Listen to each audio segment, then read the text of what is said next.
पतिं सुरगुरुं वन्दे जगत्कारणं वन्दे पन्नगभूषणं मृगधरं वन्दे पशूनां पतिं वन्दे सूर्यशशाङ्कवलिनयनं वन्दे मुकुन्दप्रियं वन्दे भक्तजनाश्रयं च वरदं वन्दे शिवं शङ्करम् ॐ मृत्युञ्जयाय रुद्राय नीलकण्ठाय शम्भवे अमृतेशाय शर्वाय महादेवाय ते नमः।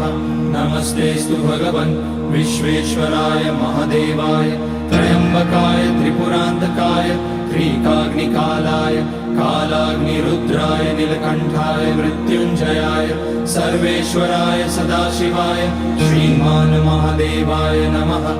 ॐ नमः शम्भवाय च मयोभवाय च नमः शङ्कराय च मयस्कराय च